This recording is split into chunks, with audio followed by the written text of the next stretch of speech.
उसका बाप एक, और जिसका बात दो उसका बाप दो। आपको घबराने की जरूरत नहीं है। सरकार से ज्यादा पैसा हमारे पास है। 9,000 बीघा जमीन था हमको, मोदी के बाबू को था। दुनिया में डरता फिरता इन लोगों से बहुत लड़ा। मोदी जी से आमने सामने लड़ता हूँ डेली में।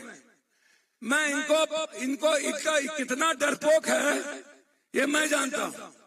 ये क्या लड़े, ए पागल आदमी, हम सदन में हमसे मुड़ी उठाता है सब। पप्पू यादव के देखते ही इन लोग का मंदी हो जाता है। कोई फ्री करे न करे, आपका इलाज की जरूरत हो तो पप्पू यादव पूरे देश का इलाज अकेले कराता है। औकात है मोदी तेरे को। और सुखराम को जो देखेगा ना, पहले पप्पू यादव से लड़ना होगा तब सुखराम को देख पाएगा। जब आप लोग का पूरा उम्मीद खत्म हो जाए और सब रास्ता बंद हो जाए तो एक रास्ता शुरू होता है पप्पू यादव का। अब जब सीएम बनने की बारी आई तो इन्होंने सारे आदिवासी नेता को दरकिनार कर दिया। बोला तुम्हारे नाम पर वोट नहीं मिलेगा, वोट मिलेगा मोदी के नाम पर। अरे मोदी जी, मैं आपको चैलेंज करता हूं, आप 11 साल में कोई एक स्कीम बताओ आदिवासी के लिए, एक मेरी बेटी के लिए। आप एक बता दो हमको, हम नहीं लेंगे। स्किल, स्टार्टअप, जनधन, जीएसटी, नोटबंदी, कोरोना, ब्लैक मनी, जाली नोट, 15 लाख रुपया छोड़ दीजिए। एक साल में 2 करोड़ नौकरी, आज तक 20,000 नौकरी मोदी ने नहीं दिया। 20,000। यदि चैलेंज करता हूं मोदी जी आपको मैं, यदि आप 20,000 नौकरी दिए होंगे तो आप रिजाइन कर दो, नहीं तो मैं रिजाइन कर दूंगा। दोगला के पैदाइश हो, यदि मैं राजनीति करूंगा तो चैलेंज करता हूं आपको। मोदी जी, जिसका बात एक उसका बाप एक, और जिसका बात दो उसका बाप दो। ये आप समझ लीजिए। आप झारखंड को लूटना चाहते हैं ना, अभी छत्तीसगढ़ में क्या किया, 1900 एकड़ जमीन आदिवासी का छीन के अदानी को दे दिया। उड़ीसा में 3200 एकड़ आदिवासी का छीन के इसने अदानी को दे दिया। और ये आदिवासी की बात करता है। मैं इनसे पूछना चाहूंगा, 20 साल जब आप सरकार में रहे तो मेरे किसी एक बेटी का नाम बताओ, किसी एक आदिवासी नौजवान का नाम बताओ जिसको तुमने जिंदगी दी हो, जिसके लिए आपने जिया हो। किसी एक, जब आप 20 साल यहां थे, आप हमको यहां बताइए, ये जो झारखंड है ये बांग्लादेश के बॉर्डर से सटा हुआ है। तो जब बांग्लादेश के बॉर्डर से नहीं सटा हुआ है तो घुसपैठ असम में आया होगा, बंगाल में आया होगा, झारखंड कैसे पहुंच गया हमको ये बता दो। हम आपसे एक मिनट में बता रहा हूं, इनका कहानी हम ना जानते हैं। ए पागल आदमी, हम सदन में हमसे मुड़ी उठाता है सब। पप्पू यादव के देखते ही इन लोग का मंदी हो जाता है। हमको चैलेंज कर रहा था, mister Yadav, this is the not proper way and proper this thing. हमको ओथ के दिए। जिस दिन हम रीनीट की बात कर रहे थे, हैशटैग रीनीट, हमको ये ज्ञान सिखा रहा। हमने कहा अनुकंपा पर जीने वाला ज्ञान सिखाते हो। ये हिंदू मुसलमान नहीं करोगे तो मुखिया में चुनाव जीतोगे। मुखिया में ये हिंदू मुसलमान ना करे तो वार्ड सदस्य में ये चुनाव जीतेगा। तो नरेंद्र मोदी जी ने सारी फैक्ट्रियां बंद कर दी। एक आईएम नहीं, एक आईआईटी नहीं, एक गर्ल्स स्कूल नहीं, एक बेटी के लिए एजुकेशन नहीं।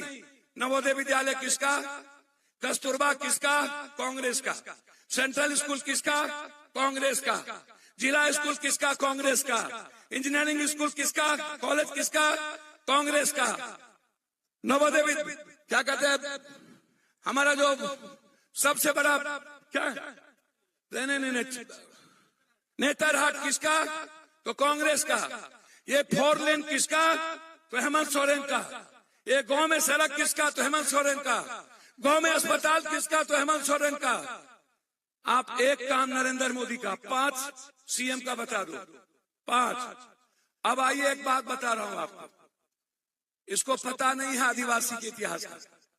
जब संविधान नहीं था, ये तीर धनुष से पेट में भोंक भोंक करके अंग्रेज को भगा दिया था। भगाया था ना। अरे ये पगला है, इसको पता ही नहीं है 10 करोड़ 44 लाख आदिवासी है देश में। ये महाबुर्बक है।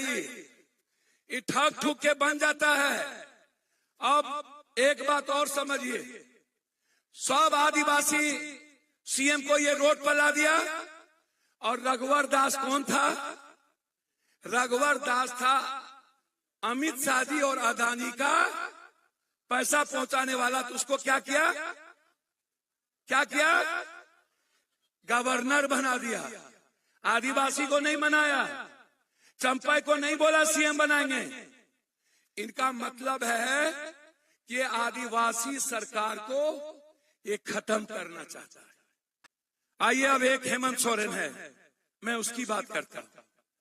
हेमंत सोरेन 5 साल में उसकी सरकार को तोड़ो, 5 साल में उसके एमएलए को खरीदो, 5 साल में उसको तंग करो, 5 साल में उसको मिटा दो और जेल में बंद कर दो। जिसका कोई केस नहीं था, जो जमीन नहीं लूटा, एक सीधा आदमी, एक इंसान, जिसको जेल में मरवाने की कोशिश किया। यही हेमंता विश्वा गुंडा। इससे हम इतना लड़े थे, इसको पता नहीं। हम यहाँ मुख्यमंत्री होते ना, इसको हम आजीवन जेल में ठूस के ऐसा करते कि इसका हालत खराब कर देते। ये इनकम टैक्स और ईडी का डर दिखाता है। इनकम टैक्स और ईडी का। भैया, तो और राइफल गोली उगलेगा, हमारा राइफल फूल उगलेगा। तो पगला है। तुम्हारा इनकम टैक्स और ईडी आकर के मेरे भाई को पकड़ो। कल जानते हैं क्या किया? जो बीजेपी से चुनाव लड़ा था अगले बार चंपा सोरेन के खिलाफ, उसको इसने 8 बजे से रेड किया। क्या नाम है उसका? गणेश महतो। 8 बजे से उस बेचारे को रेड किया और उसकी बेटी बहन को बेइज्जत किया। क्या गणेश माझी की बेटी एक सोना का जेवर नहीं पहन सकता था?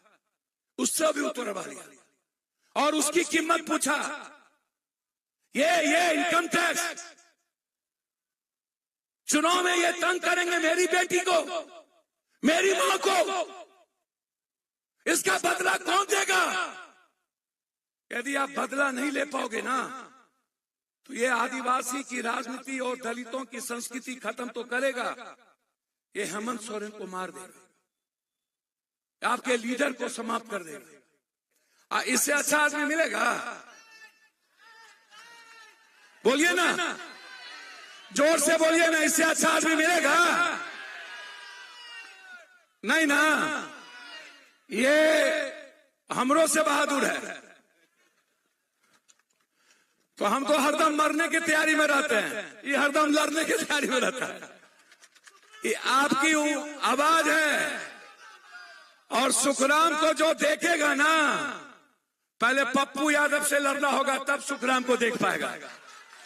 और सुनिए, सुखराम जी आपका मूलधन है, अब पप्पू यादव आपका सूद भी आ जाए। आप इनसे जितना सेवा लेना हो लीजिए। हम तो बेटा के तरह सेवा करते ही हैं पूरे देश। जब आप लोग का पूरा उम्मीद खत्म हो जाए और सब रास्ता बंद हो जाए, तो एक रास्ता शुरू होता है पप्पू यादव का। आपको घबराने की जरूरत नहीं है। सरकार से ज्यादा पैसा हमारे पास है। 9000 बीघा ना जमीन था हमको, मोदी के बाबू को था 9000, समझते हैं? अब 100 बीघा पर हम आ गए। अब है नहीं है, बांटते बांटते 100 बीघा पर आ गए। लेकिन आप है ना, जिसके पास इतनी माँ और बेटी हो, वो दुनिया के गलत लोगों से टकराने की औकात भी रखता है और सिस्टम को मिटा देने की हैसियत भी रखता है। इसलिए लड़ाई बाहरी भीतरी की, लड़ाई स्वाभिमान की, लड़ाई झारखंड बचाने की, लड़ाई